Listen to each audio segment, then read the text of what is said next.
안녕하세요. 우리가 지난 시간에는 사도행전 18장 22절까지 보고 이제 데살로니가 전서 후서까지 살펴보았습니다. 이제 오늘은 18장 23절부터 21장 17절까지 이제 3차 선교행이 시작되는데요. 3차 때는 이제 에베소 교회를 개척하죠. 여기서 이제 3차 여행 한번 살펴보겠습니다. 수리아 안디옥 교회에서 항상 출발한다고 제가 말씀드렸죠. 수리아 안디옥 교회에서 또 이쪽 3차 여행도 1차 때 돌았던 그 갈라디아 지역 다소, 뭐 더베, 이고니온, 루스드라 이쪽으로 가는데요. 이제 3차 여행은 이제 에베소에서 시작을 합니다. 에베소 교회를 개척하고 이때는 대략 AD 53년에서 57년입니다. 3차 때 이제 쓴 서신서는 무려 3개나 되는데요. 고린도 전서, 후서, 로마서를 기록하게 됩니다. 그래서 오늘 이 에베소에서 있었던 상황을 이제 살펴보겠는데 제가 옆에 이제 남자 그림 하나 그려놓고 또 부부 그림 하나 그려놨죠. 남자는 이제 디모데 이제 그 루스드라에서 디모데의 제자를 만났죠. 그래서 디모데 그다음에 옆에 부부는 브리스길라와 아굴라입니다. 바울이 수리아 이제 안디옥 교회에서 3차 선교 여행을 이제 출발하는데요. 목표는 에베소를 향하는 것입니다. 2차 선교 여행에서 돌아올 때 에베소에 브리스길라와 아굴라를 이제 그 부부를 머물게 하고 바울은 수리아 안디옥 교회로 떠난 사이에 이때 알렉산드리아에서 그 성경에 능통한 구약 성경에 능통한 아볼로가 에베소에 오죠. 아, 그 남자는 디모데가 아니라 아볼로입니다. 아볼로. 목사님 같이 생겼죠? 아볼로가 옵니다. 회당에서 이제 강론하는 아볼로를 보니까 예수에 대해서 자세히 말하고 가르치긴 하는데 이 아볼로는 요한의 세례만 알고 있어서 브리스길라와 아굴라가 바울에게 배운 하나님의 도를 더 정확하게 풀어 이제 아볼로에게 설명해 주죠. 이들 부부와 바울이 고린도 교회를 이제 개척한 후에 떠나올 때 마땅히 지금 고린도 교회에 말씀을 가르칠 사람이 없었잖아요. 지금으로 말하면 담임 목사님이 지금 고린도 교회에 안 계신 거예요. 그래서 이 브리스길라와 아굴라 부부가 이 아볼로에게 고린도 교회로 가면 어떻겠냐고 이제 얘기하자 아볼로가 흔쾌히 고린도 교회로 갑니다. 아볼로는 구약 성경에 굉장히 능통한 자이고 언변이 수사하기 굉장히 잘 돼 있는 그런 학자 같은 사람으로 제가 거의 그려놨죠. 그런 사람인데 이제 고린도로 갑니다. 그래서 아볼로가 고린도로 가고 바울은 에베소에 이제 도착을 하죠. 바울이 에베소 사람들에게 성령을 받았느냐고 물어보니까 이들이 그러죠. 성령이 있다는 말을 듣지도 못했다. 이제 이들이 그러는 거예요. 그래도 그들에게 이제 세례 요한의 세례는 알려져 있었던 거예요. 그래서 바울은 이들에게 세례 요한이 세례를 베풀며 말하길 자기 뒤에 오시는 이를 믿으라 하였으니 그가 곧 예수라며 세례 요한이 전한 예수님에 대해 이제 알려주고 있죠.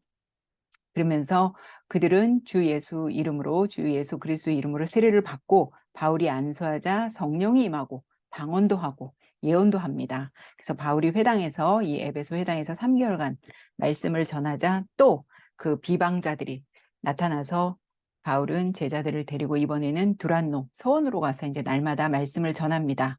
바울이 거의 2년 동안 말씀을 전하자 많은 사람들이 주의 말씀을 듣죠. 하나님이 바울의 손으로 놀라운 능력을 이제 행하게 하자 바울이 걸친 그 왜 천막 만드는 일 할 때 앞치마를 걸치잖아요. 세상에 얼마나 이 바울에게 능력이 있는지 그 바울이 걸친 앞치마에 그 뭐 손수건만 갖다 대도 막 병이 났고 악기도 떠나가고 그랬습니다. 이것을 흉내낸 그 스게와의 7 아들에게 악기가 물어보잖아요.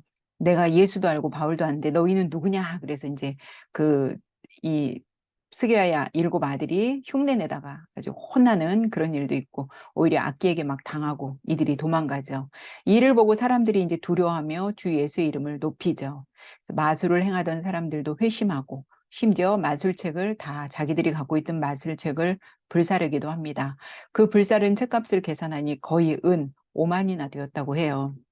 바울은 에베소에서의 사역이 끝나면 이 바울은요 마게도냐와 아가야를 거쳐서 이제 2차 선교행에서 돌았던 그 마게도냐 뭐 빌립보 데살로니가 고린도 아가야 아덴 막 이쪽을 이제 거쳐서 예루살렘에 갔다가 로마로 갈 계획을 이제 가지고 있었죠. 디모데와 에라스도 2 사람을 먼저 마게도냐로 보내고 바울은 아시아에 이제 좀 더 머물러 있습니다. 그런데 이때 은으로 아데미의 신상 모형을 만들어 파는 데메드리오라고 하는 사람이 이제 문제를 일으킵니다. 바울이 뭐라 그랬냐면 사람의 손으로 만든 것들은 신이 아니다라고 하는 말을 하자 이 말에 이제 붕괴한 거예요. 자기들이 그 신을 손으로 만들잖아요. 그러니까 자신들의 영업에 손해를 가져오자 사람들을 막 이 사람들이 선동해서 소요를 일으키죠. 그래서 연극장에 많은 사람들이 모이고 바울과 같이 다니는 가이오와 아리스다고를 붙잡아서 사람들 앞에 세웠지만 이들의 잘못을 찾아내지 못해서 사람들은 다 흩어집니다. 데메드리오 사건으로 인해서 생각보다 일찍 에베소를 이제 떠나야만 했습니다. 바울이. 그래서 에베소에서 사역하는 동안 이 옆에 이제 제가 고린도 거기 표시해놨죠. 에베소에는 이제 교회가 세워졌고 에베소에서 사역하는 동안 고린도 제가 그 지도 표시해놓은 그 지도 표시해놓은 데 있죠. 고린도에 2차 선교 여행 때 들렸던 고린도에 여러 가지 문제가 생겼다는 이제 소식을 전해 듣습니다. 에베소에 있을 때. 그래서 바울은 에베소에서 고린도 전서를 먼저 기록을 합니다. 그래서 우리는 이제 이 자리에 앉아서 에베소에 앉아서 지금 바울이 고린도 전서를 기록하는 걸 여러분들이 머릿속으로 상상하시기 바랍니다. 고린도 전서는 고린도인들에게 보내는 첫 번째 편지 그런 뜻입니다. 그래서 저자는 아시는 대로 사도 바울이고요. 바울이 지금 3차 여행 중이잖아요. 3차 선교 여행 중에 에베소에서 사역할 때 고린도 교회 여러 가지 문제에 대해서 바울이 쓴 편지가 바로 고린도 전서입니다. 이때는 대략 한 55년경 그쯤이라고 합니다. 고린도 전서를 기록한 목적이 있겠죠. 우리가 지난주에 2차 선교여행과 그 데살로니가 전서를 살펴보았는데 간단히 여기서 다시 언급해 드릴게요. 2차 선교여행 중에 바울은 데살로니가에서 사역하다가 쫓겨나듯 나와서 그 다음 어디로 갔어요? 베레아로 갔죠. 그리고 그 다음에 또 아덴으로 가서 마게도냐에 두고 온 실라와 디모데를 기다리고 있었죠. 근데 바울이 아덴에 먼저 도착해서 보니까 그 지역 안에 우상이 너무 그득그득한 거예요. 사람들이 그 우상에게 제사를 드리는 것을 보자 안타까운 마음에 화가 막 불일 일어난 거예요, 바울이. 심지어 이 사람들이 어떤 신에게까지 제단을 세워서 절을 하냐면 알지 못하는 신에게라고 써놓고 그 제단에 절을 하는 겁니다. 그래서 바울은 거기에 있는 사람들에게 복음을 전하고 논쟁을 벌이다가 결국 이 아덴에서 쫓겨나는데 그 다음 간 곳이 어디냐면 고린도로 간 거죠. 고린도에 와서 여기저기 다니다가 브리스길라와 아굴라를 만나서 함께 천막 만드는 일을 하고 바울이 복음을 전하면서 고린도 교회가 이제 시작되었잖아요. 그래서 바울은 고린도 교회를 개척하고 1년 6개월 동안 사역했어요. 짧은 기간 아니죠. 1년 6개월 동안 이제 고린도에서 사역을 한 거예요. 그리고 나서 바울은 2차 선교행을 마무리하고 이제 그 갱그레아 들렸다, 로도 들렸다가 가이사랴 들렸다, 예루살렘 들렸다, 수리아 안독으로 떠났잖아요. 그래서 2차 여행 선교를 마무리했어요.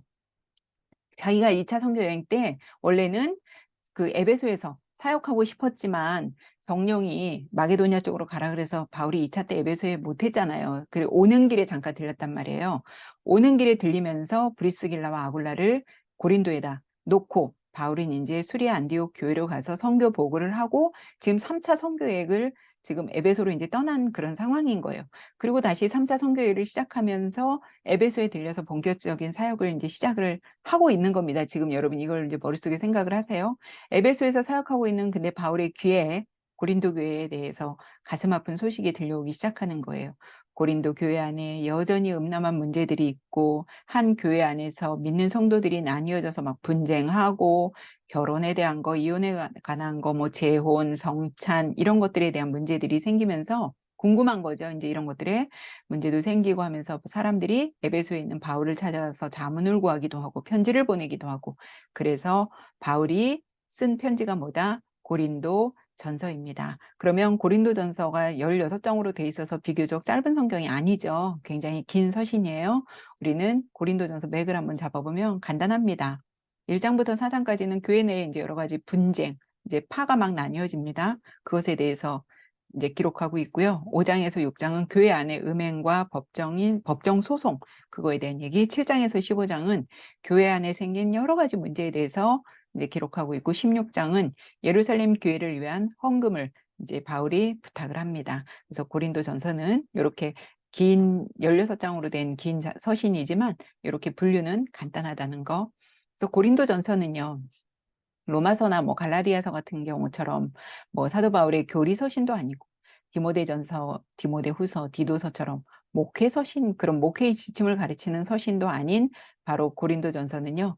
교인들의 생활, 지친서라고 이렇게 부를 수 있습니다. 그러니까 뭐 어떤 교리서신이나 목회서신 그런 게 아니라 그냥 우리가 일상생활을 하면서 지키는 어떤 지침서 그런 거라고 이제 볼 수 있습니다. 고린도전서와 후서를 합치면 바울이 쓴 서신서 13권 중에서 가장 긴 성경이 서신이죠. 신약 성경에는 고린도전서, 후서 두 편으로 되어 있지만 실상은 이 편지가요, 두 편 외에 몇 차례 더 서신이 왕래된 것으로 알고 있습니다.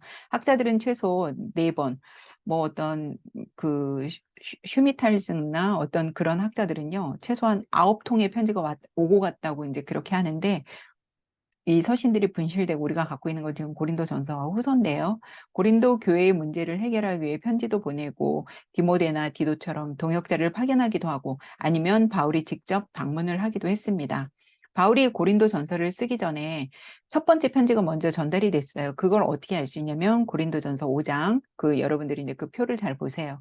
5장 9에서 10절에 보면 내가 너희에게 쓴 편지에 음행하는 자들을 사귀지 말라고 하였거니와 먼저 쓴 편지가 있었어요. 그렇게 이제 내용을 쓴 거 보니까 아마도 고린도 전서를 쓰기 전에 먼저 쓴 이 편지에서는 고린도 교회 안에 부도덕한 자, 또 악한 자, 우상 숭배하는 자와 어울리지 말라고 아마 바울이 경고한 것 같아요. 그런데 이 말을 고린도 교회 성도들은 바울의 편지를 오해해서 교회 밖에, 즉 세상 사람들과는 일체 어울리지도 말고 사귀지도 말라는 말로 오해를 한 것 같습니다. 그리고 나서 또 글로에의 집 사람들을 통해서 이런 오해의 얘기를 전해 들었고 또 교회 안에 4개의 파당이 형성되었다는 소식을 또 구두로 전해 들어요.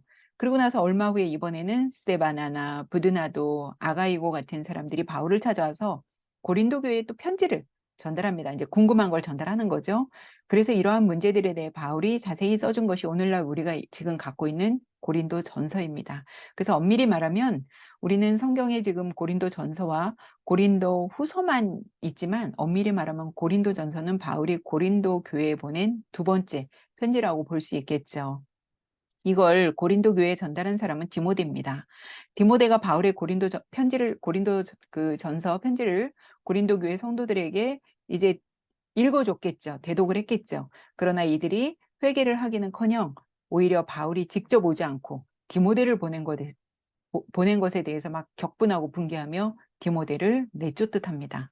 디모데가 에베소에 있는 바울에게 와서 고린도 교회의 상황을 이제 전달했겠죠. 내 말을 듣지도 않고 선생님이 저에게 이거 갔다 오라고 해서 제가 갔는데 듣지도 않고 저를 내쫓았으면 이런 말을 했겠죠. 바울이 엄청 화가 났겠죠. 우리 바울 다혈질의 바울이 또 엄청 화가 났겠죠. 화가 난 바울이 이번에는 직접 에베소에서 고린도 교회로 달려갑니다. 그러나 여전히 상황은 좋아지지 않았어요. 바울에게도 심하게 대하고 모욕을 줌으로써 바울은 어떻게 해요? 낙심하고 다시 에베소로 돌아옵니다. 고린도후서 2장 1절에서 5절에 보면요. 이때 자신이 모욕을 당한 것을 아주 고통스러운 방문이라고 표현하는 것을 볼 수 있어요. 그래서 바울이 또 엄청 지금 화가 났겠죠. 디모데도 그렇게 하더니 나도 이렇게 대했다. 이렇게 해서 바울이 이제 와가지고요. 아주 강경하게 격한 말로 편지를 씁니다. 그것이 세 번째 이제 편지가 되는데 이것을 소위 눈물로 쓴 편지라고 합니다. 엄청 강경한 어조로 혹독하게 써서 이번에는 디도에게, 디모데가 아닌 디도에게 전달을 하죠. 이 편지 역시 첫 번째 편지처럼 남아있지 않아서 정확한 내용은 알 수 없지만 어쨌든 혹독하게 편지를 써서 이제 디도 편에 줬는데 바울이 마음에 어땠을까요? 자기 지금 몸은 에베소에 있지만 온통 마음은 어디에 가 있어요? 고린도 교회에 가 있겠죠. 그런데 이때 에베소에서 데메드리오 그 폭동이 일어나고 아까 이 사람의 손으로 만든 건 신이 아니라 이렇게 한 일로 폭동이 일어나고 바울이 지금 디도를 만나서 고린도의 상황을 듣고 싶지만 바울은 더 이상 에베소에 머물 수가 없는 거예요. 그래서 바울이 이제 드로아로 가게 되죠. 그러나 거기서 디도를 만나지 못하고 마게도냐에서 디도를 나중에 이제 만납니다. 그런데 디도에게 전해 들은 소식은 바울이 그 세 번째 쓴 편지, 막 혹독하게 쓴 눈물로 쓴 편지가 이 편지를 받고서야 이 고린도 이 사람들이요 정말 그때 회개하고 뉘우쳤다는 이제 소식을 듣습니다. 그러니 바울이 이 소식을 듣고 얼마나 감사하고 안도했겠어요. 걱정했는데. 그래서 지금 디도와 마게도니아에 있으면서 또 한 통의 편지를 씁니다. 이것이 우리 성경에 나와 있는 이제 우리가 다음에 볼 고린도 후서입니다.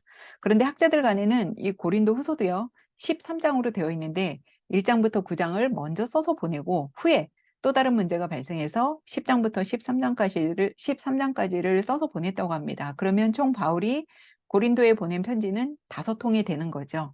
고린도후서 1장부터 9장은 우선 고린도 교회 성도들이 어쨌든 바울의 편지로 인해서 변화되고 회개했다고 했으니까 막 감사와 자신이 받은 위로에 대해 이제 편지를 썼겠죠. 그리고 여전히 자신은 고린도 교회 성도들을 사랑하고 있음을 아주 여기서 톡톡히 밝힙니다. 근데 10장에서 13장은요, 막 바울을 가짜 사도로 막 몰아붙인 것에 대해서 이제 반박하는 내용이에요. 네가 무슨 사도야? 막 이러면서 또 바울을 사도가 아니라고 이제 깎아내리는 그거에 대해서 이제 반박하는 글입니다. 그래서 고린도 후서 편지까지 해서 바울이 고린도에 보낸 편지는 뭐 4개에서 5개가 되는 거죠. 그 후에 바울이 3번째로 고린도를 방문하고 거기서 3개월 동안 머물면서 뭘 씁니까? 그 유명한 로마서를 집필하게 되는 거죠. 이렇게 쭉 설명을 드리니까 고린도 전서 후서 한눈에 꿰이지 않나요? 이런 맥락을 모르고 그냥 고린도 전서와 후서를 여러 번 읽어도요, 여러분 사실 잘 이해가 되지 않습니다. 그러면 이제 고린도 전서 우리가 한번 들어가 보겠습니다. 고린도는요, 대표적인 항구 도시이고요, 세계적인 무역 중심지로 굉장히 큰 도시입니다. 동편에는 갱그레아가, 서편에는 레카이움이라는 항구가 있습니다. 로마의 네로 황제가 이곳에 운하를 건설하려고 이제 했습니다. 고린도는 주변 도시 국가들과 동맹을 결성하여 로마에 대항하다가 기원전 146년에 완전히 멸망했죠. 그런데 기원전 44년에 율리우스 카이사르가 이 도시를 로마의 식민지로 재건했습니다. 다시.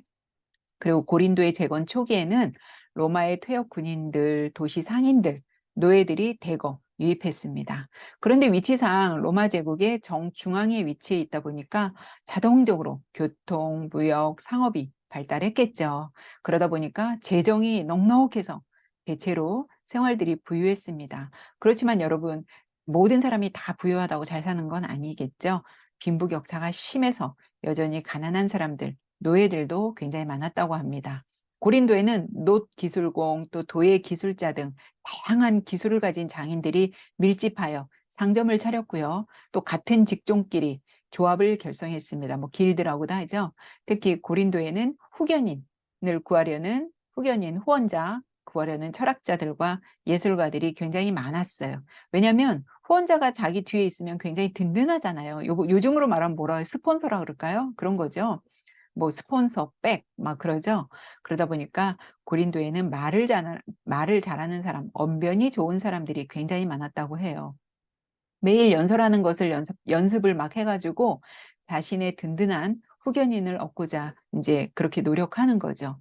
고린도는 종교성 또한 매우 왕성하고 활발한 도시였습니다. 우리가 지난 시간에 잠시 봤잖아요. 심지어 알지 못하는 신에게 이 아덴에 그런 제단도 아덴에 있고 다 같은 뭐 아덴, 고린도 다 그쪽 아가야 안에 다 있는 거죠. 그리고 결혼의 신, 지혜와 예언의 신, 이런 신 등 많은 신들이 있고요. 특히 아프로디테 신전에는 1000명의 신전 창기가 있을 정도였다고 합니다. 도덕적으로 매우 타락한 도시였다고 볼 수 있겠죠. 화려하고 웅장한 고린도의 건축 양식은 고대 세계에서 독보적인 위치를 점하고 있습니다. 고린도 사람들은 복음을 받아들인 후에도 신전 창기들과 아무렇지 않게 음란한 관계를 하고 있었고요.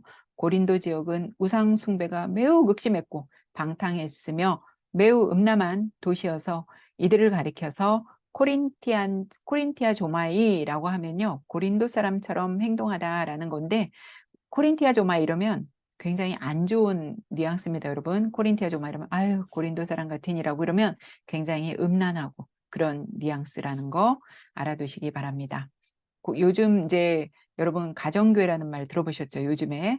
그러나 이때 당시 고린도 교회는 소그룹 모임 장소를 제공할 수 있는 몇몇 유력한 성도들의 후원에 의해서 유지되었던 일종의 가정교회 연합체였습니다. 지금처럼 우리가 이렇게 예배드리는 예배당 그런 건물이 아니에요, 여러분. 이때 당시는 가정에서 예배드리고 그 가정이 교회였던 거예요. 몇몇의 사람들이 모일 수 있는 장소를 제공하려면 어때요? 이 당시 어떤 부류의 어떤 부류의 사람들이 가능하겠어요? 아무래도 유력 신자들의 후원에 의해 유지되었겠죠. 이 이제 고린도 안에 보면 뭐 그리스보, 글로에, 스데바나 이런 사람들의 이름이 16장 이제 15절에 언급이 된 것으로 보아서 이들이 유력한 신자였던 것 같아요. 부유했다는 거죠. 이때 당시에 집이 없는 사람들이 대부분이고 집이 있어도 몇 평 안 되는 그 작은 집인데 자기 집을 교회로 내놓을 정도면 굉장히 집도 좀 커야겠죠. 그러니까 내 집을 교회로 이렇게 사용할 수 있는 사람들은 굉장히 부유했던 사람들인 것 같습니다. 그리고 우리가 나중에 볼 로마서 16장 23절에 보면 주로 가이오가 온 교회를 돌봐주었다는 표현으로 보아서 가이오의 집에서 전체 모임을 가지지 않았나 싶습니다. 고린도 교회는 가이오, 에라스도, 그리스보, 스테바나, 글로에 등과 같이 자기 집을 소유하고 있는 사람들이 상류층 신자들이 일부 있었기 때문에 이런 사람들의 집에서 이제 교회가 시작되는데요. 고린도 교회는 유대인 출신 일부와 대부분 이방인들이었겠죠. 바울은 고대 그리스의 자유 시민의 정치적 집회인 에클레시아, 뭐 미네라고도 하는데요. 에클레시아를 교회로 이제 표현하며 본서에는 교회라는 단어가 고린도전서에는 22번이나 사용되고 있습니다. 고린도 교회와 이원론 사상인데요. 고린도 교회 신자들은 바울이 전한 복음을 받아들였음에도 불구하고 당시 헬레니즘 문화와 문화에 이제 바탕을 둔 이원론 구조에 맞춰서 생각하며 이제 살은 거죠. 바울이 예수 그리스도의 복음을 전파하면서 그리스도인이 이미 구원을 받았으나 이게 완성이 된 거예요? 아직 아니잖아요. 그래서 제가 한번 말씀드렸죠. 우리는 이미 구원 받았지만 이게 완성된 것은 아니라고 제가 그랬죠. 완성은 언제 돼요? 주님이 재림하실 때 되는 겁니다. 그래서 우리는 이미와 아직 중간에 살고 있어요. 이원론이라는 것이 무엇입니까? 영과 육을 완전히 분리해서 영은 깨끗한 것이고 육은 더러운 것으로 생각하는 것이잖아요. 그러다 보니까 자신들은 이미 구원을 받았고 영적으로 완성된 존재이기 때문에 자기 몸을 아무렇게나 써도 된다고 생각하고 막 방탕하고 음란한 삶을 살면서도 신앙적인 문제의식이나 양심의 가책을 전혀 느끼지 못하는 거죠. 이렇게 생각하는 사람들은 나중에 주님이 재림하실 때 몸이 다시 부활한다는 것을 여러분 받아들일까요? 못 받아들이겠죠. 받아들이지 못하는 거예요. 더더욱 이들이 구원의 완성이라고 생각하는 이유가 뭘까요? 고린도는 음란하고 문제가 많은 곳이라고 했잖아요. 그러다 보니까 이 교회에 각각의 은혜들이 많이 임했어요. 방언을 비롯해서 성령의 은사들이 막 쏟아지고 있는 겁니다. 이것이 구원의 완성에 대한 결정적인 증거라고 이 사람들이 생각을 한 거죠. 이미 구원이 완성되었다고 믿고 자신이 받은 방언이나 예언을 막 자랑하고 싶었겠죠. 그러니까 예배 시간이고 어디서고 막 방언을 하고 예언을 하면서 그걸 과시하는 겁니다. 그러다 보니까 자동적으로 어때요? 예배 분위기가 무질서하고 아주 소란스러웠겠죠. 특히 고린도는요. 경쟁과 과시 문화에 젖어 있다 보니 교회 안에서도 경쟁, 과시, 시기, 질투 이런 것들이 막 나오는 겁니다. 고린도 교회는 경쟁과 자기 과시의 문화에 깊이 빠져 있는 사회를 떠받치고 있습니다. 이에 반해 유대인 출신의 신자들은 어땠을까요? 이들은 또 철저히 율법을 준수하며 음식법, 정결법을 잘 지키며 살았겠죠. 이런 사람들이 저렇게 음란한 생활을 하는 이방인들을 보면서 자신들은 더더욱 금욕주의를 또 실천했겠죠. 그러다 보니 방탕한 자들과 금욕주의자들, 금욕주의를 하는 사람들 간의 갈등도 굉장히 심했습니다. 서로 손가락질하고 비방하는 거예요. 금욕주의를 하는 사람들과 방탕주의 하는 사람. 이런 배경이나 상황을 이해하고 고린도전서를 읽어야 여러분 이해하기가 훨씬 쉽습니다. 항상 제가 그랬잖아요. 성경은 그 당시의 배경을 이해하지 않고는 여러분 성경 읽기가 수월하지 않다고 말씀드렸죠. 그래서 먼저 제가 항상 이렇게 배경을 설명하는 이유는 이 배경을 여러분들이 먼저 아시고 나서 성경을 보셔야 이때 당시에 이런 문제가 있었기 때문에 사람들이 이랬구나 라는 걸 여러분들이 아실 수 있습니다. 고린도 교회의 상황에 여러 가지 문제가 있었습니다. 뭐 네 개로 나눠진 분파 문제, 뭐 결혼에 뭐 결혼 이혼 재혼, 우상에게 바친 물건, 뭐 예배할 때 여자들이 머리에 수건을 써야 하냐 마냐 뭐 여러 가지 이제 문제가 있는데요. 이런 것들 한 가지 한 가지씩 우리가 한번 살펴보겠습니다. 고린도전서 1장에서 4장까지는 교회 내부의 분쟁에 대한 이야기인데요. 고린도는 이제 물질이 막 넘치는 곳이다 보니까 사람들은 어떻게 하면 더 성공할 수 있을까? 어떻게 하면 신분 상승할 수 있을까라는 생각으로 가득 차 있죠. 심지어 신앙까지도 서로 경쟁하며 한 교회 안에 바울파, 아볼로파, 게바파, 그리스도파, 이렇게 예수파, 이렇게 나뉘어져 있습니다. 고린도 지역에는 대체로 말을 잘하는 사람들이 참 많았습니다. 이 아볼로 역시 수사학과 논리를 배운 사람으로서 언변이 좋았죠. 당연히 이런 아볼로를 따르는 추종자들이 또 생겼겠죠. 말 잘하는 사람들이 많고 그런 사람을 좋아하는데 아볼로가 딱 고린도에 왔으니까 당연히 아볼로를 좋아했겠죠. 이들이 생각하는 바울은 글에는 힘이 있고 글은 참 잘 쓰지만 말은 어눌하다 이렇게 생각했고요. 그래서 바울과 아볼로를 막 비교하면서 바울의 사도권을 의심하기까지 했습니다. 또 예수님의 수제자이자 예루살렘 교회의 리더인 베드로를 참 정말 지도자로 생각하는 사람도 있고 그래서 게바파, 베드로파가 있고요. 이것도 저것도 다 아니고 무슨 소리야. 오직 예수 그리스도다라고 천명한 사람들은 예수파, 그리스도파로 이렇게 나눠진 거죠. 앞에서 설명해 드린 대로 고린도 지역은 철학자들이 후원자를 이제 후견자를 얻기 위해서 과다 경쟁과 시기로 다투었다고 제가 했잖아요. 같은 맥락으로 이렇게 시기하며 경쟁하며 네 개의 파로 나눠서 서로 막 경쟁하는 겁니다. 이해가 되시죠? 이렇게 수사학과 언변이 발달한 고린도 지역에서 바울은 어때요? 아까 말씀드린 대로 바울의 말은 어눌하고 힘이 없는 것처럼 보이잖아요. 글은 참 잘 쓰는데 바울은 복음을 전하면서 철학자들처럼 화려한 제스처나 미사여구를 쓸 필요가 있을까요? 없을까요? 없지요. 그냥 사실 그래도 예수 그리스도의 복음만을 제대로 전달하면 되지. 무슨 예수 그리스도의 복음을 전하면서 뭐 미사여구를 붙이고 화려한 제스처를 할 필요가 뭐가 있겠어요. 이에 바울이 이제 이제 사람들에게 그러죠. 하나님의 나라는 말에 있는 것이 아니라 능력에 있다. 그러죠. 하나님 나라는 수사학, 언변에 달려 있는 것이 아니라 성령의 능력에 좌우된다고 하죠. 그렇죠. 고린도 교회 성도들이 아무리 언변이 뛰어나고 스스로 잘난 체 한다고 해도요. 성령의 능력이 없다면 그건 아무것도 아무짝에 쓸모없는 거죠. 그리고 바울이 전한 것은 오직 십자가에 못 박힌 예수 그리스도를 전한 것뿐인데 왜 너희들은 바울이다, 아볼로다, 게바다 이렇게 나뉘어서 분쟁을 하는지 그것에 대해서 바울이 막 따집니다. 아직도 서로를 시기하고 분쟁하는 것이 꼭 젖먹는 아이처럼 행동한다고 막 바울이 책망하죠. 그러면서 바울이 그러죠. 나는 단지 심었고 아볼로는 물을 주었을 뿐. 오직 이것을 잘하게 하시는 분은 누구다? 오직 하나님 한 분뿐이다. 라고 이제 말합니다. 자신과 아볼로 사이에는 아무런 경쟁 의식이나 갈등이 없음을 바울이 또한 천명합니다. 자신이나 베드로, 아볼로, 우리 모두는 복음을 위해 부름받은 일꾼일 뿐이라고 이제 말하죠.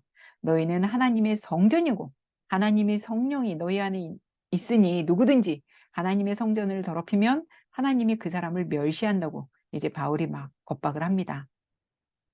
바울은 자신이 세상에서 만물의 찌꺼기 같이 되었다고 해요. 나는 줄이고 목마르며 헐벗고 매맞으며 정처도 없이 여기저기 돌아다니고 누구에게도 손 벌리지 않고 친히 내 손으로 일해서 내가 자비량으로 하고 모욕을 당해도 참고 오히려 축복하며 살아왔다고 이제 그 고린도 성도들에게 전하죠. 너희들을 내 사랑하는 자녀로 생각해서 권면도 하고 내가 이렇게 훈계도 하는 거다. 이렇게 이제 바울이 말을 합니다. 고린도는 철학자들이 자기 뒤에 아까 제가 후원자를 얻기 위해서 엄청 빌빌대고 아부하고 그들 앞에서 말을 더 잘하려고 잘 보이려고 했다고 했잖아요. 그런데 바울은 어때요? 그들에게 예속되지 않기 위해서 그들이 주는 후원을 받든가요? 안 받겠죠. 당연히 안 받았죠. 자신이 자비량으로 했어요. 낮에는 천막 만드는 일을 하고 밤에는 말씀을 가르치는 사역에 집중했죠. 그러다 보니 고린도의 유력한 자들이 바울을 좋은 시선으로 봤을까요? 안 보죠.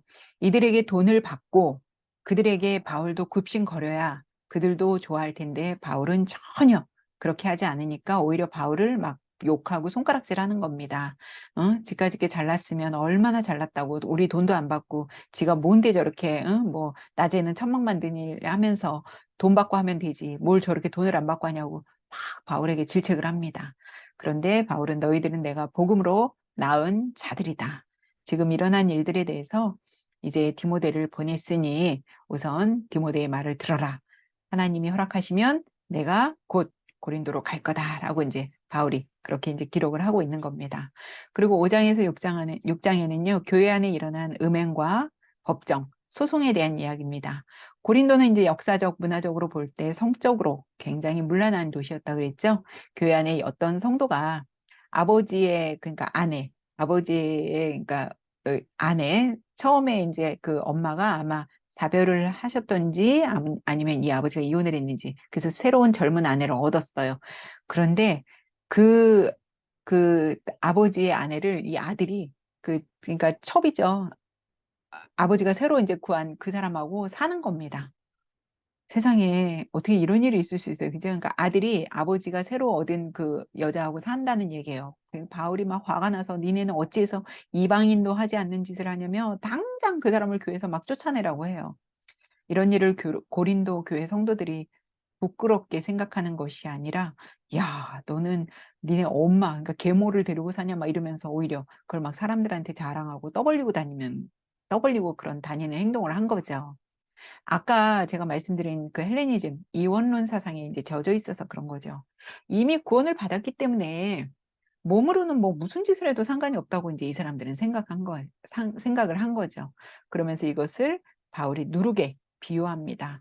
적은 누룩이 온 빵 덩어리에 퍼지듯이 이런 일을 그냥 두면 교회 안이 어떻게 되겠어요? 점점 더 타락하는 것을 말하겠죠. 그래서 바울이 그것에 대해서 염려하는 거죠. 여기서 이제 죄를 누룩에 비유하고 있습니다. 과거에 너희들 죄악된 생활 방식, 고린도의 옛 생활 방식과 단절하고 주 예수 그리스도의 통치 아래 들어와서 새로운 규범과 가치를 따라서 살라고 바울이 권면하고 있습니다. 바울은 고린도 교회 성도들에게 음행의 죄를 저지르는 것은 하나님의 성전됨을 파괴하는 행위라고 이제 일갈합니다. 너희들의 몸이 하나님의 성전이다라고 했잖아요. 근데 몸으로 죄짓지 마라 그거죠. 또한 바울이 먼저 쓴 편지에 음행하는 자들과 사귀지 말라고 권면한 것에 대해 이들이 오해를 했잖아요. 그래서 바울은 교회 안에 음행을 저지르는 자와 사귀지 말고 그와 밥도 먹지 말라고 한 것이지 내가 세상 사람들과 사귀지 말라고 한 얘기가 아니었다라고 바울이 얘기합니다. 세상에 있는 사람들은 하나님이 심판하시니 너희는 교회 안에 악한 사람들을 내쫓으라고 이제 그렇게 얘기하고 있죠. 또 이제 교회 성도들 중에 일부가 아마 이제 동료 성도들을 세상 일반 법정에 이제 고소를 한 것 같아요. 이 당시는 우리가 지금 생각하는 것처럼 내가 불리한 일을 당했다고 해서 아무나 법적으로 고소할 수 있는 그런 상황이 아닙니다. 고대 로마 제국 안에서 법적으로 고소를 할 수 있는 권리는요, 일부 부유한 상류층에게만 주어지는 특권이었다고 할 수 있죠. 힘없고 돈 없는 사람은 고소도 못하는 거예요. 그러니까 일반 사람들은 정말 억울한 일을 당해도 고소조차 할 수 없는 그 사회적 구조가 되어 있었던 것이죠. 그런데 고린도 교회 안에서 성도들을 고소했다는 것은 무슨 말일까요? 그 교회에서 유력한 자가 고소를 했다는 말이겠죠. 그럼 고소당한 사람에게 어떠한 처벌이 가해질지는 여러분 불보듯 뻔한 거죠. 돈으로 막 형량을 때리고 자기들 마음대로 감옥에 넣었다 뺐다 하고 그러지 않았겠어요? 그래서 바울이 권면합니다. 교회 안에서 다툼이 벌어지면 세상 법정에 가서 해결하지 말고 교회 안에 지혜 있는 사람을 뽑아서 그 사람을 세워서 교회 안에서 해결하도록 해라라고 바울이 또 권면하고 있습니다. 이제 7장부터 15장에서는 교회 안에 생긴 다양한 문제들에 대해서 이제 바울이 대답을 하고 있는데요. 고린도 교회 대표단들이 들고 온 편지에 대해서 바울이 이것에 대해서 이제 대답하는 건데 7장은요. 결혼, 뭐 이혼, 재혼에 대한 얘기입니다. 결혼에 대해서 이제 말하는데 결혼을 해야 하는지 아니면 안 하는 것이 좋은지 바울에게 묻습니다. 아마도 아까 제가 고린도 교회에서 이제 방탕주의와 금욕주의가 있다고 했잖아요. 금욕주의자들이 생각할 때 성적인 욕망을 자제하며 혼자 사는 것이 그리스도인의 경건 생활을 하는 게 아닐까 싶어서 아마 물은 것 같아요. 그래서 바울은 결혼은 인간의 자연스러운 본능이자 욕구인 성욕을 합법적으로 그리고 가장 안전하게 표출할 수 있는 행위라고 하죠. 음행을 피하기 위해서는 결혼을 하는 것이 안전하다고 권합니다. 결혼 생활을 잘 유지하면 방탕하게 살 이유가 없다는 거죠. 뿐만 아니라 기도에 집중하기 위해 각자 기도할 때를 제외하고는 분방하지 말라고 합니다. 방 따로 쓰지 말라는 거죠. 바울은 결혼을 하는 것도 좋지만 혼자 사는 것도 괜찮다. 그러나 정욕을 이기지 못할 때는 결혼하는 것이 낫다라고 말합니다. 믿지 않는 사람과 살 경우에 믿는 사람이 믿지 않는 사람에게 먼저 이혼을 요구하는 것은 하지 마라 그래요. 부부 중에 어느 한쪽이 믿는다면 그 믿는 사람으로 인해서 불신자, 믿지 않는 사람이 나중에 믿을 수도 있기 때문에 이렇게 얘기합니다. 그리고 이혼에 대해서 너희들이 물었는데 이혼은 원칙적으로는 옳지 않지만 만약에 한쪽이 믿고 한쪽이 안 믿어요. 근데 믿지 않는 사람이 믿는 사람에게 이혼을 요구했을 때는 받아들이라고 합니다. 얘기하고 있죠, 바울이. 그다음에 사별을 이제 부인이나 남편이 죽었을 때 사별을 한 경우는 재혼을 해도 괜찮다. 그 얘기합니다. 바울은 개인적으로 혼자 사는 것을 근데 선호하죠. 그것은 이 당시에 바울이 살아있을 때 이제 그 당시 얘기입니다. 그리스도의 임박한 우리가 지난 시간에 데살로니가서 봤죠. 임박한 재림으로 이 사람들은 그 생각을 했기 때문에 그리스도가 이제 재림이 임박했기 때문에 결혼으로 인해서 생활이 분산되는 것을 바울은 원치 않았어요. 그래서 오직 예수 그리스도께만 집중하고 싶었기 때문에 그러려면 자기가 혼자 살아야 된다고 생각을 한 거죠. 그래서 바울은 뭐 이렇게 예수 그리스도가 금방 임박할 것이기 때문에 내가 그리스도께 이런 뭐 선교를 하러 다니고 이러기 위해서는 내가 아무래도 와이프나 아이가 있는 것보다는 내 혼자여야 여기저기 막 다니고 할 수 있잖아. 그래서 혼자 살아야 된다고 이제 생각을 한 것 같습니다. 또한 할례 받는 것이나 무할례나 그것은 구원에 있어서 아무 상관이 없다. 오직 하나님의 계명을 지키고 사는 것이 중요하다라고 바울은 언급하고 있습니다. 이제 8장부터 11장에는 우상에게 바친 제물에 관한 문제입니다. 고린도 지역뿐만 아니라 당시 그리스 로마 세계의 주요 도시에서 시장에 나오는 고기는 대부분 그 신전에서 도축해서 제사를 드린 후에 유통되는 것이었습니다. 그래서 제단에 바쳐졌던 제물이 시장으로 흘러 들어오는 거죠. 그 사람들이 그 고기를 이제 사 먹을 수밖에 없는 거예요. 아까도 말씀드렸지만 고린도는 부자들도 많았지만 가난한 사람, 노예들도 많았습니다. 빈부격차 굉장히 심했죠. 그러다 보니까 가난한 사람들이 고기를 자주 사 먹을 수 있는 일은 아니죠. 이들이 그나마 유일하게 고기를 먹을 수 있는 날은 고린도 지역의 신들에게 제사를 드리는 축제일에 무상으로 제공하는 고기가 유일하게 고기를 먹는 날이었습니다. 유대교의 금욕주의에 경도되어 있던 고린도 교회 안의 성도들은요, 당연히 이러한 것에 대해서 마음이 불편했겠죠. 그동안 해오던 대로 아무렇지 않게 먹었던 사람들은 오히려 마음이 불편해하는 사람들을 향해 에이 그 연약한 자라고 깔보는 거죠. 고린도 교인들은 바울에게 이 고기를 사 먹어도 되는지 물어봅니다. 바울이 뭐라고 하냐면 시장에서 파는 것은 그냥 사서 먹어도 된다. 왜냐하면 음식 자체가 악한 것이 아니고 인간이 향유하는 모든 음식은 궁극적으로 하나님의 선물이기 때문이죠. 그렇죠. 모든 것은 다 하나님이 주시는 거잖아요. 그러나 근데 이 고기가 이제 신전에서 도축돼서 나오는 고기라서 이제 사람들이 꺼리는 건데 그러나 누군가가 근데 바울은 먹으라고 해요. 근데 누군가가 이 고기는 우상에게 제사 지내고 나온 고기라고 토를 단다면 그것은 먹지 않는 것이 좋다고 권합니다. 이건 왜 그러냐면 단지 신앙을 받아들인 지 얼마 되지 않은 사람들에게 본이 되지 않기 때문에 먹지 말라고 하는 것이지 뭐 이럴 때는 먹으라 그랬다가 이럴 때는 먹지 말라 그게 아닙니다. 믿음이 아직 어린 사람들 눈에 봤을 때 저거 신전에서 도축해서 나온 고기고 우상에게 드린 제물인데 먹어야 되나 이런 말이 나온다면 그럴 땐 먹지 않는 게 낫다라고 바울이 이제 권면하는 거예요. 우상은 겉보기에는 아무런 실체가 없는 것임에도 불구하고 그 배후에는 귀신의 세력이 활동하고 있기 때문에 그리스도인은 우상 숭배를 극구 피해야 하며 우상에게 바쳐지는 제사에 참여하여 귀신 즉 사탄과 친교를 하지 않도록 조심하라고 바울이 권면하고 있습니다. 여기서 이제 바울은 자신의 사도직에 대해서 이제 정통성을 변호합니다. 왜냐하면 사람들이 저 사람 진짜 사도 맞아? 가짜 아니야? 막 이런 식으로 얘기하니까 바울이 자기에 대해서 이제 변호해야겠죠. 자신도 이제 돈 안 받은 거 막 이런 거. 자신도 사역하며 사례비 받을 수 있고 나도 사역 외에 내가 막 아내나 자식과도 시간을 가질 권리가 있지만 바울은 모든 권리를 포기하고 참는다고 얘기합니다. 내가 왜 그러냐면 복음을 전하는 일에 아무 장애가 없게 하려 함이다. 그래서 바울은 유대인에게나 율법 아래 있는 자들에게나 율법 없이 사는 자들에게나 믿음이 강한 자들이나 약한 자들에게 모든 사람에게 맞춰 자신의 권리를 포기하면서 그들의 유익을 위한 자유를 행사하며 사역에 힘썼다고 바울이 얘기합니다. 바울에게 중요한 것은 자신의 권리를 주장하는 것이 아니라, 주장하는 그런 어떤 자유가 아니라 자기 권리를 포기하는 그런 자유였습니다. 자신이 복음을 전하는 것에 대해 자랑하지 않는 것은 이게 당연한 일이기 때문에 내가 무슨 복음 전하는 거, 뭐 여기저기 선교 다니는 거 내가 자랑할 일이 아니다. 오히려 복음 전하지 않으면 나에게 화가 미칠 것이기 때문에 나는 복음을 전하는 거다라고 바울이 천명하고 있습니다. 고린도 교회는 예배 장소가 어디라고 했어요? 가정 예배라고 했잖아요. 가정에서 드린다 그랬잖아요. 이 당시 굉장히 가부장제 사회였죠. 여러분, 가부장제 사회였습니다. 여자들은 율법을 배울 수도 없고, 예배 시에 뭐 여자들이 무슨 지금처럼 저처럼 무슨 강의를 하거나 설교를 하거나 대표기도를 이런 건 있을 수도 없는 일이었죠. 지금은 여자들이 막 저처럼 막 설교도 하고 대표기도도 하고 목사도 될 수 있고 앞에 나와서 이렇게 강의도 하고 찬양도 하고 우리 그럴 수 있잖아요.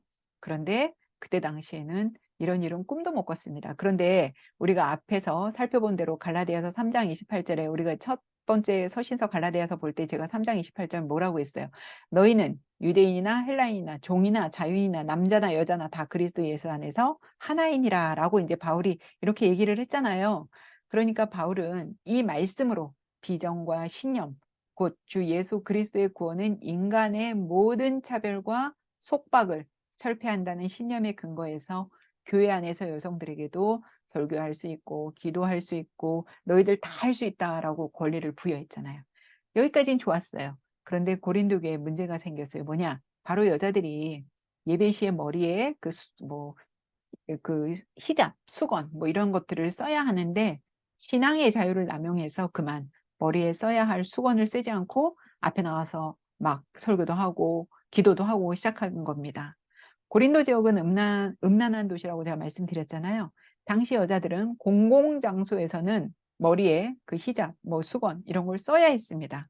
그런데 뭐 공공장소건 어디건 유일하게 머리에 뭔가를 이 히잡을 쓰지 않는 사람들은 대부분 누구로 생각을 하냐면 신전창기나 매춘부들은 머리에 그걸 쓰지 않았어요. 그러니까 공공장소에서 그런 걸 쓰지 않은 사람들은 다 뭘로 알아요? 신전창기나 매춘부들로 아는 거죠. 그런데 고린도 이 교회 성도들이, 여성들이 이런 행동을 하니까 교회 안에 있는 남자들이 매우 불편하고 당황스러웠겠죠. 고린도 교회 안에서 여자들이 막 뭐 기도하거나 설교할 때 머리에 무엇을 쓰지 않는 것은 다른 사람에게 덕이 되지 않으니 머리에 그 히잡을 쓰라고, 수건을 쓰라고 권면합니다.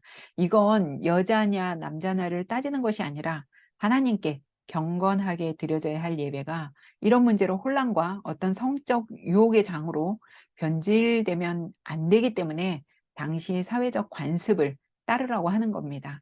여기서 바울은 여성들에게 뭐 설교하지 마라, 기도하지 마라 이렇게 금한 것이 아니라 하나님께 예배를 드릴 때 좀 더 품위와 교양을 지키라고 하는 얘기입니다. 그래서 아까 우리가 갈라디아서 본 거 다시 한번 보겠습니다. 너희는 유대인이나 헬라인이나 종이나 자유인이나 남자나 여자나 다 그리스도 예수 안에서 어떻대요? 하나라고 이렇게 말씀하고 있죠. 이제 11장 성만찬인데요. 당시의 성만찬은 거의 식사나 다름없었어요. 앞서 살펴봤지만 고린도 지역은 빈부격차가 굉장히 심하다고 말씀드렸죠. 일부 부자들과 대부분 노예와 종, 가난한 사람들이 많았습니다. 그러면 성만찬이 이제 식사라고 했는데 이 음식 준비를 여러분 누가 하겠어요? 당연히 부자들이 각자의 집에서 음식을 가져오거나 아니면 고린도 교회가 가정교회라고 했으니까 형편이 좀 넉넉한 집에서 예배를 드리고 아마도 그 집에서 음식을 준비했겠죠. 당연하겠죠. 그러면 부자들은 일찍부터 와서 먹고 마시고 했을 것이고 노예나 종들은 어땠을 것 같아요? 일 다 마치고 와야지 어디 노예나 종이 일도 끝나지 않았는데 예배 드리러 가야 된다고 시간 맞춰서 가겠어요. 그렇지 않죠? 근데 와서 보니까 대부분 음식이 다 떨어진 거예요. 성만찬이 거의 식사나 다름없다고 했잖아요. 다 떨어진 거예요. 여러분 우리나라 말에도 음식 끝에 빈정상한다는 말 있죠? 그러다 보니까 교회 와서도 성만찬 하는 식사 자리에도 끼지 못하고 굶어가며 이들이 예배를 드려야 하는 겁니다. 또한 아무리 예수 그리스도 안에서 차별이 없다고 했지만 좀 전까지 노예이고 종이었던 사람이 주인과 겸상할 수 있었겠어요? 그렇지 않죠. 그러니 자리도 당연히 따로 배정해 놨겠죠. 뭐 주인은 저 위에 좋은 자리, 안방, 여기 이제 가정 예배니 가정 교회니까 안방, 노예나 종은 저 끝에 뭐 어디 현관 앞에 이렇게 했겠죠. 그러다 보니 가난한 사람들이 교회에 와서까지도 철저히 소외를 당하게 되는 겁니다. 그것에 대해서 바울이 진짜 뭐라 그러면 모든 사람 다 모일 때까지 너희 밥 먹지 말고 기다리라고, 성만찬 하지 말라고, 그렇게까지 바울이 얘기를 합니다. 성만찬 식사의 의미가 뭘까요? 예수 그리스도의 십자가 죽음을 통해 모두가 한 공동체임을 상징하는 거잖아요. 그런데 이들의 빈부격차가 이것을 깨지 못하고 그대로 이어가고 있는 겁니다. 이에 바울은 성만찬의 의미를 다시 되새겨주죠. 성만찬 식사는 단순히 한 끼 먹는 밥이 아니라 주 예수 그리스도의 희생을 기념하는 거룩한 예식임을 상기시켜주고 있습니다. 우리가 성만찬을 함으로써 그리스도의 몸의 지체인 우리가 그리스도의 몸에 연합이 되는 거잖아요. 이렇게 형식적으로 하는 성만찬은 예수 그리스도의 십자가 희생의 죽음을 아주 멸시하는 것이라고 바울이 책망하고, 모든 사람들이 좀 아까 제가 말씀드린 것처럼 다 도착할 때까지 기다렸다가 함께 너희들 성만찬을 하라고 바울이 권면하고 있습니다. 12장은 이제 은사장이라고 하죠. 고린도 지역 전체가 아까 제가 경쟁과 가시의 문화가 지배하는 도시라고 말씀드렸죠. 그리스의 이원론에 이제 뿌리를 든 열광주의자들이 교회 분위기를 주도하면서 방언과 예언, 뭐 수사학의 일종으로 생각하며 예배 질서를 깨뜨리고 이원론 사상에 입각해서 음행을 저지르고 아무런 수치를 느끼지 못한다고 말씀드렸어요. 고린도 교회 안에는 방언과 예언 등 은사를 받은 교인들이 굉장히 많았습니다. 그러다 보니까 방언이나 예언을 해야만 진정한 신자로 생각하며 방언과 예언에 목숨을 걸고 서로 여기서 이제 과시하고 자랑을 했죠. 자기가 받은 은사를 자랑하려고 시도 때도 없이 예배 중에도 중얼중얼중얼 무절제, 무질서하게 사용하며 은사를 받지 못한 사람들에게 잘난 척하며 으쓱대는 거죠. 바울은 이것에 대해 책망합니다. 하나님이 주신 은사는 개인을 위해서도 사용하지만 교회 공동체를 위해서, 또 더 나아가 다른 사람의 유익을 위해서 사용하라고 주신 하나님의 선물임을 강조합니다. 모든 은사는 사랑으로 행해져야 하고 영원한 가치를 지닌 것은 은사가 아니라 믿음, 소망, 사랑이라고 합니다. 여러분, 은사의 주도권은 누구에게 있습니까? 오직 하나님께만 있죠. 내가 어떠한 일을 잘해서 받은 것이 아니라 이건 전적으로 하나님이 주신 선물이고, 여러분, 은혜임을 바울이 또한 강조하고 여러분들도 기억하시기 바랍니다. 은사는 뭐 구원의 조건은 아니에요. 그죠? 그러나 방언을 할 수 있고 내가 뭐 예언을 할 수 있고 그런 건 너무나 좋은 건데, 그걸 나를 위해서만 사용하라고 한 게 아니죠. 정말 더 나아가서 공동체, 우리 교회 공동체 안에서 또 힘든 사람을 위해서, 어려운 사람을 위해서 우리가 쓰라고 주신 하나님의 은사 선물이지, 뭐 이걸 가지고 너 방언할 수 있어? 나 방언하는데 너 예언할 수 있어? 이러라고 준 것이 아니다라는 것을 사도 바울이 강조하고 있습니다. 성령의 9가지 은사는 뭐 지혜의 말씀, 지식의 말씀, 믿음, 병 고치는 은사, 능력 행함, 예언함, 영들 분별함, 각종 방언 말함, 뭐 방언을 또 통역하는 거, 여러 가지 이제 성령의 9가지, 우리가 전에 열매 받고 오늘은 9가지 은사입니다. 13장은 사랑의 창가, 사랑장이라고 하죠. 바울은 어떠한 은사나 지혜보다 가장 중요한 것은 서로 사랑해라. 사랑의 속성을 이제 규명합니다. 사랑은 오래 참고, 온유하고, 시기하지 아니하고, 무례히 행치 아니하고, 자기의 유익을 구하지 아니하고, 불의를 기뻐하지 말고, 진리와 함께 기뻐하라고 합니다. 믿음, 소망, 사랑, 아시죠? 이 세 가지 중은, 이 세 가지는 항상 있을 것이지만 이 세 가지 중에 가장 중요한 건 뭐다? 사랑이다. 교회 안에 여러 가지 문제를 사랑으로 해결하면 사랑은 덕을 세운다라고 말합니다. 문제의 해결을 율법의 잣대로 하지 말고 항상 사랑으로 해결하라고 바울이 또 권면하고 있습니다. 14장은 이제 방언과 예언에 대한 말씀입니다. 함께 드리는 예비 시의 방언은 자제하는 것이 마땅하고 어떠한 영적 체험에 대한 분별은 반드시 필요하다고 합니다. 이 두 은사를 교회에서 사용할 때 정해진 질서에 따라 공동체의 유익을 위해서 사용하라고 합니다. 그래서 지혜는 아이가 되지 말고 악에는 어린 아이가 되라고 이제 말하죠. 모든 것을 품위 있게 하고 질서 있게 하라고 바울이 여기서 또 권면하고 있습니다. 이제 15장은 여러분 잘 아시는 대로 부활장입니다. 앞서 살펴보았지만 고린도 교회 성도들은 영과 육을 분리해서 생각하는 이원론에 빠져 있었기 때문에 예수님의 부활을 믿지 않는 사람들도 더러 있었습니다. 영적으로 이미 구원받았고 육은 더러운 것이기 때문에 아예 부활이라는 것은 생각조차 하지 않았습니다.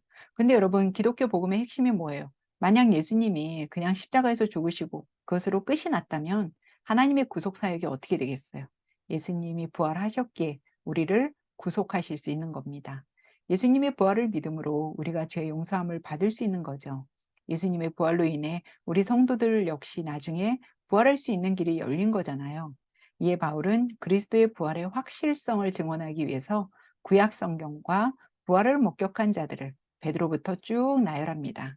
만일 예수님께서 부활하지 않았다면 내가 전하는 복음도, 바울이 말하는 거예요. 내가 전하는 복음도 헛것이고 예수님을 믿는 우리의 믿음도 헛것이라고 이제 바울이 얘기하죠. 부활은 기독교 신앙의 핵심이고 모든 성도의 소망이기도 한 겁니다.